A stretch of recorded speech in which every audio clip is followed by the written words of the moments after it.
बिहार विधानसभा चुनाव को लेकर आए विभिन्न एग्जिट पोल के आंकड़ों के अनुसार क्या अनंत सिंह चुनाव जीत रहे हैं?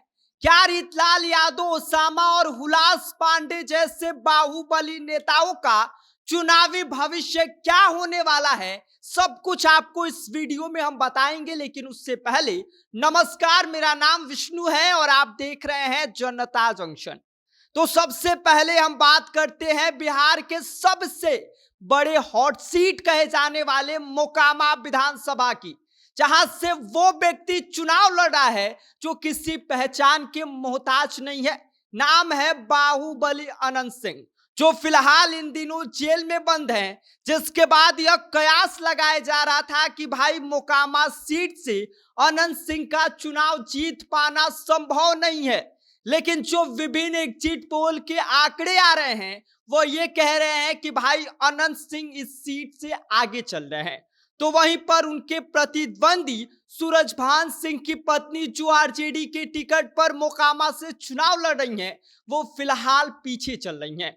अब बात करते हैं दानापुर विधानसभा सीट की, जहां से आरजेडी के टिकट पर रीतलाल यादव चुनावी मैदान में है, जो फिलहाल जेल में बंद हैं और जेल से ही चुनाव लड़ रहे हैं। तो वहीं भाजपा के टिकट पर रामकृपाल यादव चुनाव लड़ रहे हैं और इन दोनों लोगों के बीच दानापुर विधानसभा पर इस बार कड़ा मुकाबला देखा जा रहा है। और अब बात करते हैं रघुनाथपुर सीट की, जहां से राजद के टिकट पर ओसामा शहाब चुनाव लड़ रहे हैं, जो उनके पिता शहाबुद्दीन का गढ़ कहा जाता है और जिसका फायदा उन्हें होता हुआ दिखाई दे रहा है। उनके सामने जदयू के प्रत्याशी विकास कुमार सिंह हैं और यहां से ओसामा आगे चल रहे हैं, जबकि जदयू के प्रत्याशी विकास कुमार सिंह फिलहाल पीछे नजर आ रहे हैं, जो एग्जिट पोल के आंकड़े कर रहे हैं। और अब बात करते हैं ब्रह्मपुर सीट की, जहां से इस बार एलजेपीआर से हुलास पांडे चुनावी मैदान में है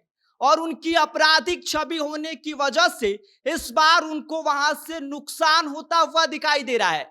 फिलहाल जो विभिन्न एग्जिट पोल के आंकड़े कह रहे हैं कि यहां से राजद के प्रत्याशी शंभुनाथ यादव इस वक्त इस सीट से आगे चल रहे हैं। और अब हम बात करते हैं लालगंज सीट की, तो यहां से आरजेडी के टिकट पर शिवानी शुक्ला चुनाव लड़ रही है और शिवानी शुक्ला को अगर समझना है तो इनके पिता बाहुबली मुन्ना शुक्ला का नाम काफी है। तो वहीं इनके सामने अब भाजपा से संजय सिंह मैदान में है और जो विभिन्न एग्जिट पोल के आंकड़े कह रहे हैं तो यहां से शिवानी शुक्ला पीछे चल रही हैं, जबकि भाजपा के प्रत्याशी संजय सिंह इस वक्त लालगंज सीट से आगे चल रहे हैं, जो एग्जिट पोल के आंकड़े कह रहे हैं उस अकॉर्डिंग।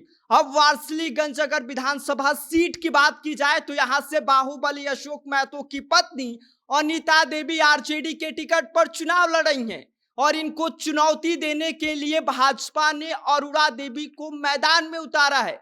और अरुणा देवी 90 के दशक के बाहुबली और अखिलेश सिंह की पत्नी है, लेकिन यहाँ का माहौल अनीता देवी के पक्ष में होता हुआ दिखाई दे रहा है। फिलहाल एग्जिट पोल के आंकड़ों के अनुसार अनीता देवी, जो अशोक महतो की पत्नी है, वो आगे चल रही है। जोकीहाट विधानसभा सीट की अगर बात किया जाए तो यहाँ से जनसुराज और राजद के बीच कड़ा मुकाबला देखा जा रहा है। यहाँ से जनसुराज ने सरफराज आलम को उतारा है, जबकि आरजेडी से शहनवाज आलम चुनावी मैदान में है। लेकिन यहाँ का पूरा माहौल आरजेडी के पक्ष में होता हुआ दिखाई दे रहा है, जो एग्जिट पोल के आंकड़े कह रहे हैं। तरारी अगर सीट की बात किया जाए तो यहाँ से भाजपा के टिकट पर प्रशांत विशाल चुनाव लड़ रहे हैं। यह बाहुबली सुनील पांडे के बेटे हैं। तो वहीं इनके सामने सीपीआई-एमएल के प्रत्याशी मदन चंद्रवंशी हैं और यहाँ पर बीजेपी आगे चल रही है। प्रशांत विशाल का दबदबा वहां से दिखाई दे रहा है। एग्जिट पोल के आंकड़ों के अनुसार प्रशांत विशाल इस वक्त तरारी विधानसभा सीट से आगे चल रहे हैं। इसके साथ ही कई और बाहुबली नेता मैदान में हैं, जिनमें से अमरेंद्र कुमार बाहुबली प्रभुनाथ सिंह के बेटे, रणधीर सिंह बाहुबली, मनोरंजन सिंह, कौशल यादव, राजवल्लभ यादव की पत्नी भी चुनाव लड़ रही हैं, चेतन आनंद और कई बाहुबलियों की किस्मत का फैसला 14 नवंबर को होना है। बाकी लोगों के बारे में आपकी क्या राय है, आपको क्या लगता है, आप हमें कमेंट कर सकते हैं। आप देख रहे हैं जनता जंक्शन, मेरा नाम विष्णु है।